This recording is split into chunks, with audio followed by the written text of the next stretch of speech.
Hey everyone, I finally got around to making the video about the new Ninja Fast Catch.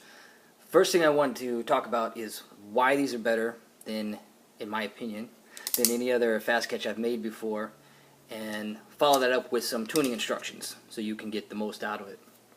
There's two different Ninjas. There's the ABS and a nylon. I think the ABS is a little bit slower and safer in windy conditions or for endurance.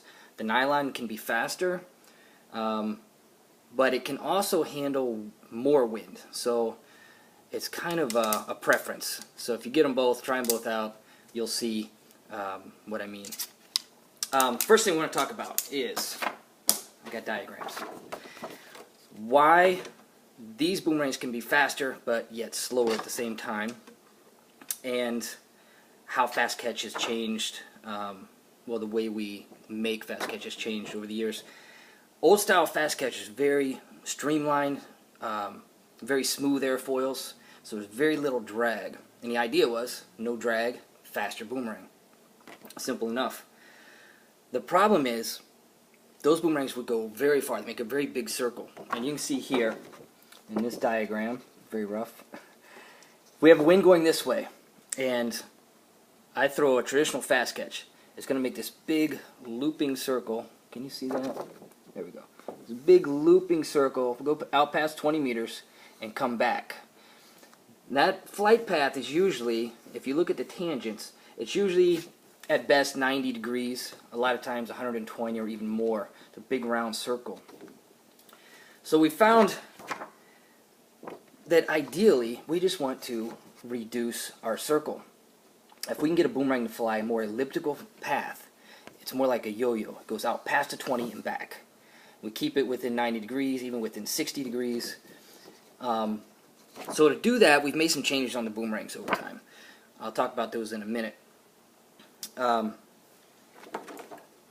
thing, that's lap time. So that's pretty straightforward. You have a longer flight path versus a shorter flight path. So a longer flight path needs a much faster boomerang to get back in the same amount of time because it has to travel more distance. We have a smaller flight path. The boomerang doesn't have to go as fast. So we have a slower boomerang. It's easier to throw, easier to catch. Now, another problem that we'd have with Fast Catch when we have a really fast boomerang is sometimes it would pop up over our heads at the end. The reason that happens is because, let me just grab a boomerang here. When a boomerang is moving forward very quickly out of your hands and around the first curve, it has a lot of momentum. And with that momentum, the lift caused by the wings makes the boomerang precess. However, as the boomerang slows down at the end, it loses its momentum. Therefore, the lift caused by the wings is going to go in the direction of the top of the boomerang, if that makes sense. So in other words, a Fast Catch will precess on the way out. A Trick Catch boomerang, when it comes overhead, will float like an MTA. There's no more precession. All the lift is up, so it floats.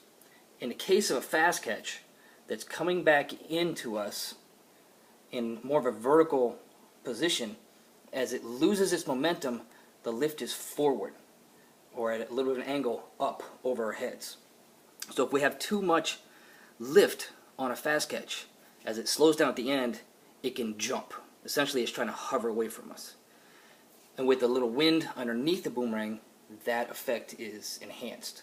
So we want to create boomerangs that don't have that pop at the end. So a few things that we've done to accomplish a shorter flight path and keep boomerangs from popping over heads. First thing is lighter materials. That sounds counterintuitive, but what happens is a lighter material will go out just as fast as a fast material, but slow down at the end. Fast material has more mass, it's going to keep moving. So the lighter material slows down right at the end, and that allows it to cut the corner a little bit more at the end and give you that tighter window. Second thing is we need even more precession. So what I've done is actually weighted the center. That causes the boomerang to turn more quickly once it slows down. So after that initial 20 meters out, it starts to turn into the wind, it slows a little bit. The extra weight in the middle helps it precess.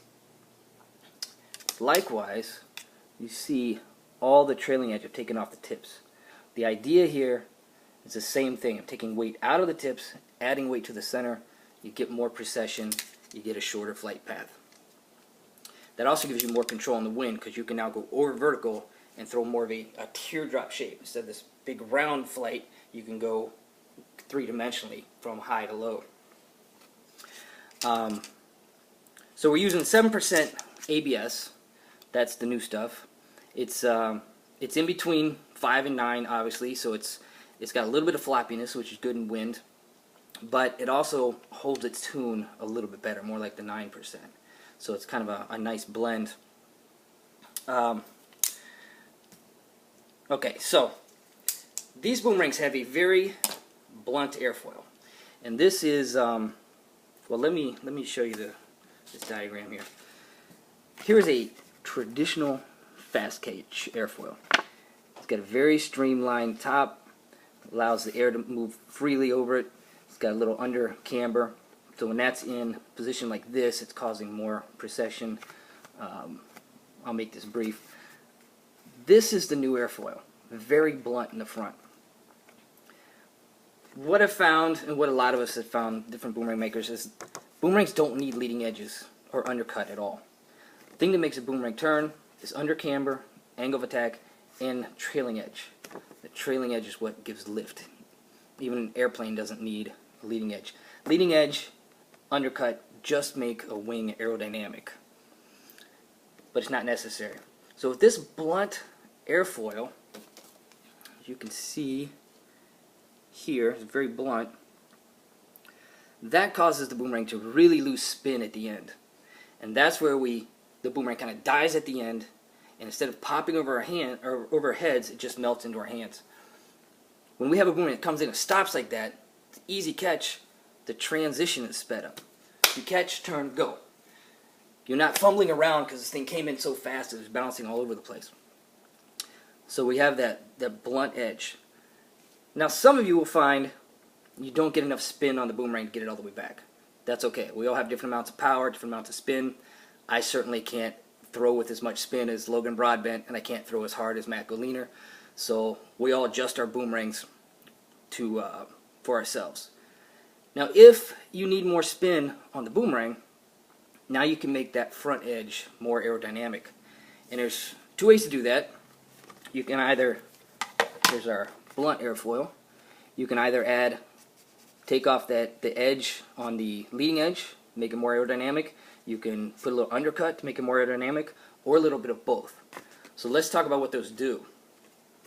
If you take put a little bit of leading edge, that's going to give your boomerang more range. If you undercut a little bit, you're going to shorten the range. So as you're adjusting that, think about that. If your boomerang's going 23 meters, but you need it just to lose a little bit of spin, I would undercut it because it's going to shorten it down to 22. If your boomerang's going just 20 and you want to make sure you're safe, get 21 meters, put a little leading edge, and that's going to kick it out a little bit. If you like the boomerang the way it is, you can do a little bit of both. Now the easiest way to do this on the field is with a pair of scissors. And what you do, see if I can get a good angle on this. I don't know if I can. You just take it on the edge. So right now I'm undercutting, and you just scrape it. Let me do it this way. I need somebody else to film this. Alright, let me try to turn this around. So if we're doing leading edge, yes, just like that, you're going to scrape the edge off. And I don't know if you can see it in the video, but I'm slowly, you take a little bit off each wing, just a scrape or two, test it out, then do a little bit more. You can do a little bit on the bottom, and just keep going back and forth just a little bit at a time until you get it the way you want. You'll quickly notice the extra spin rate. Now if you have a lot of spin, a lot of power, boomerang might still be a little bit flighty. You can twist a little bit more positive angle of attack in there to add more drag, but that might shorten the range too much.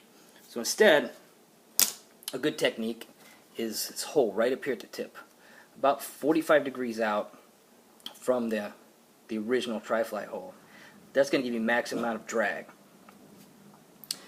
So with that, though with a lot of spin, it's still going to die at the end, and that's good for windier conditions or if you just have a really strong throw. That's all for now. I hear the garage door opening, so my roommates are coming in.